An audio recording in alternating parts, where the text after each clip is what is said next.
Newt Gingrich, candidate for president, joins us on the phone. Speaker Gingrich, you heard Rick Santorum. You were on Fox and Friends, Santorum was on Fox and Friends, and then I was on Fox and Friends. And so I was watching this all play out. But he basically says, don't be telling anyone to get out of the race.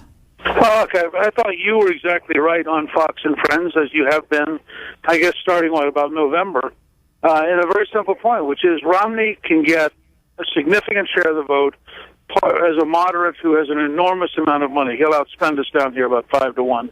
I'm calling you from Lakeland, Florida, where we're on the way to our Polk County headquarters. But he'll get fewer votes today than the conservatives combined. And so what's happening is the conservative movement is allowing a moderate who, as governor, was pro-abortion, pro-tax increase, pro-gun control, to seem to be the front runner, even though he can't get to a majority. And this is a real challenge for us. And obviously, Rick Santorum has every right to run.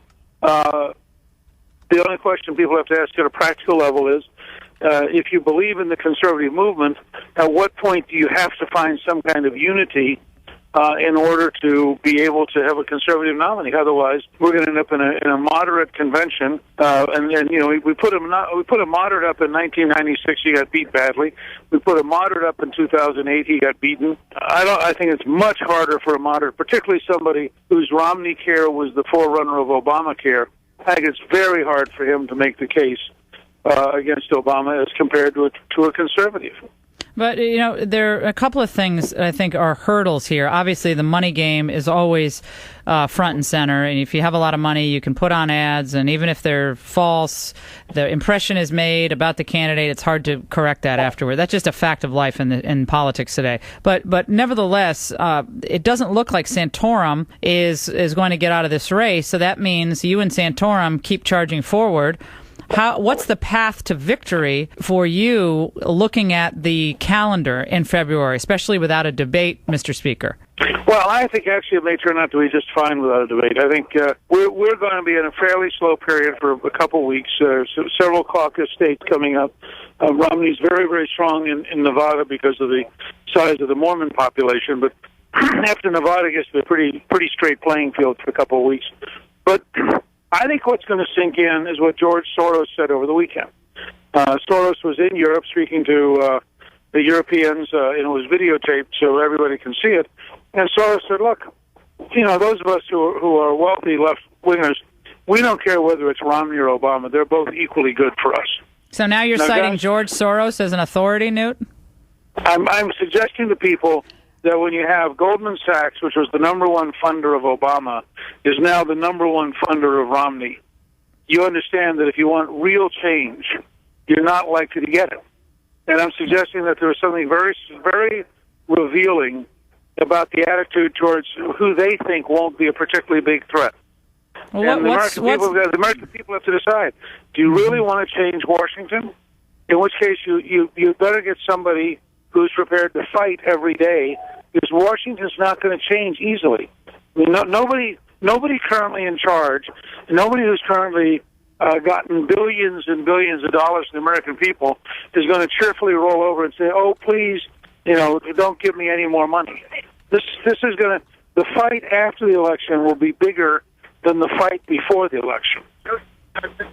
Well, Speaker Gingrich, the issue of Goldman Sachs or Bain Capital or the way money is made in the United States, your references to Goldman Sachs, I think that's what causes many conservatives concern about how you've at times gone forward. What's wrong with Goldman Sachs? You're talking about an institution that in one transaction alone got $13 billion from the American taxpayer.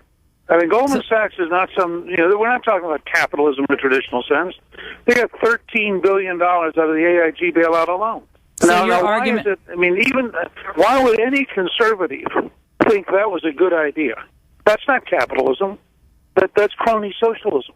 Your argument then is that Mitt Romney will continue kind of the bailout policies of the Obama administration, like we saw with banks and like we saw with... What I'd ask you to consider is, Why is Goldman Sachs his largest single donor? I mean, he's out spending it down here. Well, maybe they think he's going to turn around the economy, Mr. Speaker. Maybe they think he's actually the best guy to turn the economy around because he's turned other businesses around. Well, so you think you think they were for Obama in '08 because they thought he would turn the economy around? No, I don't know those people at Goldman Sachs. So I'm just guessing. Right. I mean, all I'm saying is I think what happens here is that the arguments you're making about Romney end up they settle into the minds of people as, oh, wait a second, he's Mr. Free Market, but he seems like he's attacking, whether it's Bain or Goldman Sachs. There's a huge difference here.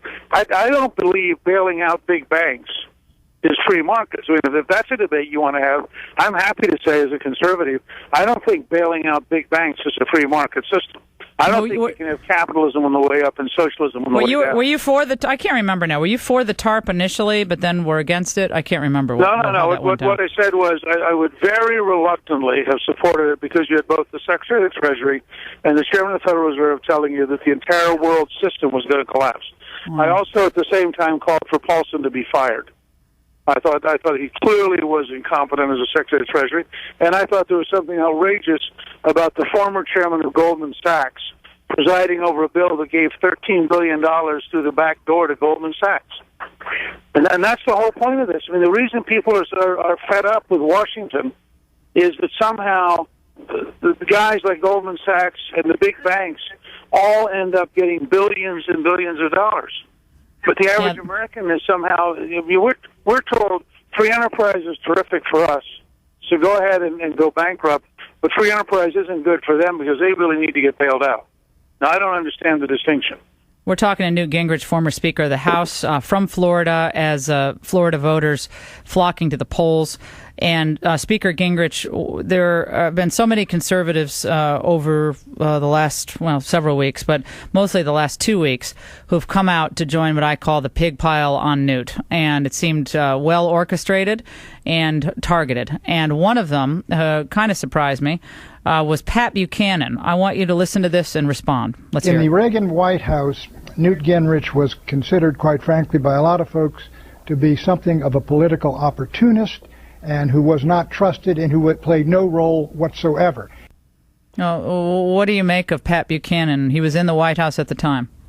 I have no idea. Michael Reagan's been campaigning with me the last 2 days, and as the president's son, is quite cheerful about telling people how important he thought I was. Nancy Reagan said in 1995, Barry Goldwater passed the torch to Ronnie, and Ronnie has passed the torch to Newt.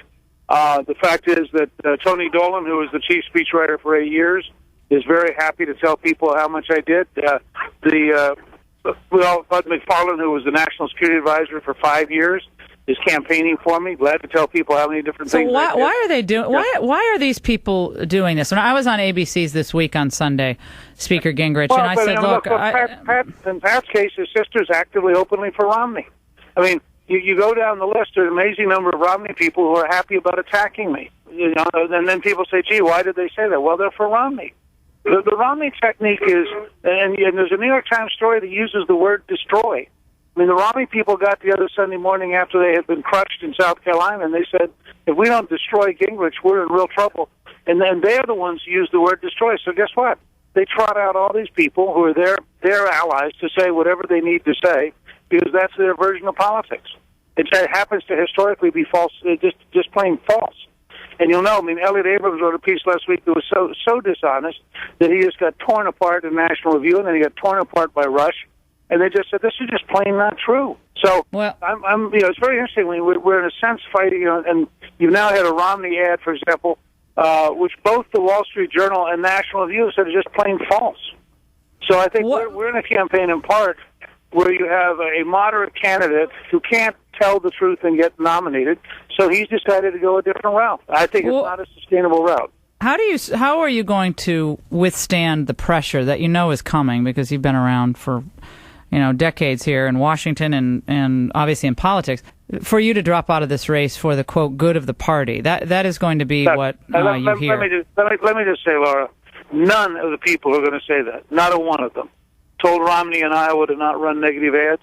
Not a one of them told Romney in Florida not to run negative ads. As far as I'm concerned, they're just part of the hypocrisy of the establishment. I haven't heard any of them worry about the unity of the party when I was winning in South Carolina.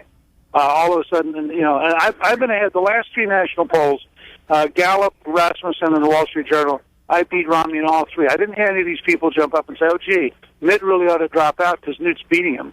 So we're going to go all the way to Tampa. And I think as people really, as conservative Republicans across the country look where Romney's money's coming from, as they look at what Soros has said about he and Obama being similar, as they look at his record as governor, which by Republican standards was a very liberal record, I think this is going to be a long race, and I don't think anybody should assume Romney's going to win it. Do you have more money coming? I mean, you have a couple of big donors. Adelson's one of your big donors, but do you have enough money to compete with what Romney's message clearly has been, which has been hard hitting and been difficult? Well, I think we're gaining ground and communicating just how dishonest this campaign is. I think even the news media is beginning to pick it up, and I think that there'll be a point when most of his advertising is discredited. And we raised about $5 million in the campaign this month, most of it from people under $250. So we have a huge base of voters now that we can go back to and we can raise money from. One thing that came up in an interview that I did with Mitt Romney a few weeks ago was how to deal with this narrative that Obama is pushing, that there are signs of hope on the horizon in the economy. This is something that Mitt Romney said on my show. Let's listen. Well, of course it's getting better. The economy always gets better after a recession. But the question is, has it recovered by virtue of something the president's done? Isn't that a hard argument to make? Is that a stark enough contrast? That's well, not if you got a better one, Laura, it happens to be the truth. He says it happens to be the truth. The economy is getting better. He says it's not recovering as it needs to recover, but there are signs on the horizon. Do you agree with him that there are clear signs of recovery? I think this is a very weak recovery. I think it's very shaky. You have the highest priced gasoline in American history. You have real danger in Europe of the euro just crashing. You have a lot of things that, frankly, would worry me more than make me happy. And I think that we are likely to be this fall in a very weak economy. And Obama will have spent 4 years with the weakest economy since the Great Depression. I think it's going to be very hard for Obama to say, "Oh, George W. Bush made me do it." And by this stage in Reagan's first term, we were in the beginning to boom as an economy. We were growing dramatically. We were adding hundreds of thousands of jobs a month. Now, there's no sign of any of that with Obama. And in fact, his veto of the Keystone Pipeline was just a gratuitous insult to the working Americans who wanted, A, to have gasoline from Canada, and B, to have construction jobs. Hey, Speaker Gingrich, we've had Obama sing Al Green on the stump. We had Romney yesterday singing a patriotic song. Anything you want to try out on us today? No. Callista is in the choir, and she's really good at it. People should know their own. People should know their own limitations. And I noticed the reaction of the three judges from the American Idol to Governor Romney singing. I think my reaction will be similar, and I just assume not embarrass myself. I appreciate it, Newt Gingrich. Best of luck on the campaign trail. We'll talk to you soon. Thanks. Bye-bye. All right, Newt Gingrich on the Laura Ingraham Show.